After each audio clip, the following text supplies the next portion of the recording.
आज का पहला पाठ विधि विवरण ग्रंथ से लिया गया है। अध्याय 18 पद संख्या 15 से 20 तक। तुम्हारा प्रभु ईश्वर तुम्हारे बीच तुम्हारे ही भाइयों में से तुम्हारे लिए मुझ जैसा एक नबी उत्पन्न करेगा। तुम लोग उसकी बात सुनोगे।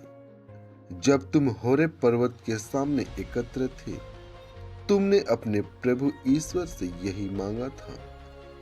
तुम लोगों ने कहा था, अपने प्रभु ईश्वर की वाणी हमें फिर सुनाई नहीं पड़े और हम फिर भयानक अग्नि नहीं देखें, नहीं तो हम मर जाएंगे। तब प्रभु ने मुझसे यह कहा, लोगों का कहना ठीक ही है। मैं उनके ही भाइयों में से इनके लिए तुम जैसा ही नबी उत्पन्न करूंगा।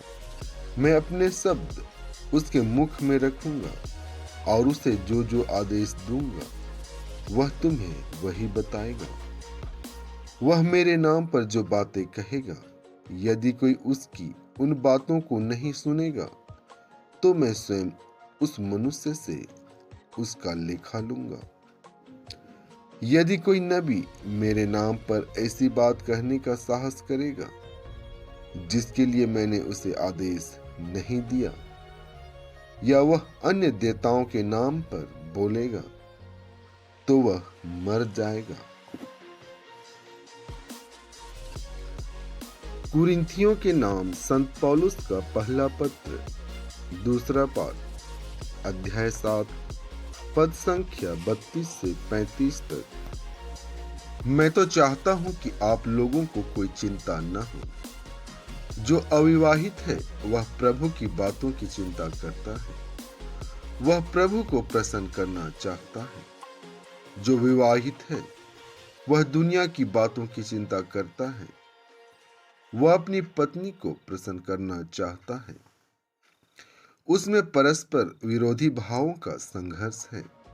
जिसका पति नहीं रह गया और जो कुंवारी हैं, वे प्रभु की बातों की चिंता करती हैं। जो विवाहित है वह दुनिया की बातों की चिंता करती है और अपने पति को प्रसन्न करना चाहती। मैं आप लोगों की भलाई के लिए यह कह रहा हूं। मैं आपकी स्वतंत्रता पर रोक लगाना नहीं चाहता। मैं तो आप लोगों के सामने प्रभु की अनन्य भक्ति का आदर्श रख रहा हूं।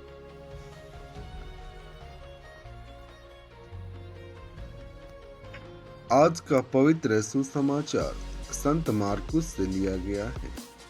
अध्याय 1 पद संख्या 21 से 28 तक। वे कफरनहूम आए। जब विश्राम दिवस आया तो ईसा सभागृह गए और शिक्षा देते रहे। लोग उनकी शिक्षा सुनकर अचंभे में पड़ जाते थे, क्योंकि वे शास्त्रियों की तरह नहीं बल्कि अधिकार के साथ शिक्षा देते थे। सभागृह में एक मनुष्य था जो अशुद्ध आत्मा के वश में था। वह ऊंचे स्वर से चिल्लाया, ईसा नाज़री, हमसे आपको क्या आप हमारा सर्वनाश करने आए हैं? मैं जानता हूं कि आप कौन हैं, ईश्वर के भेजे हुए परम पावन पुरुष। ईसा ने यह कहते हुए उसे डांटा, चुप रह, इस मनुष्य से बाहर निकल जा।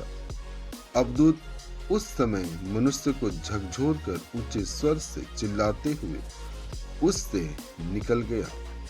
सब चकित रह गए और आपस में कहते रहे, यह क्या है? यह तो नए प्रकार की शिक्षा है। वे अधिकार के साथ बोलते हैं। वे अशुद्ध आत्माओं को भी आदेश देते और वे उनकी आज्ञा मानते हैं।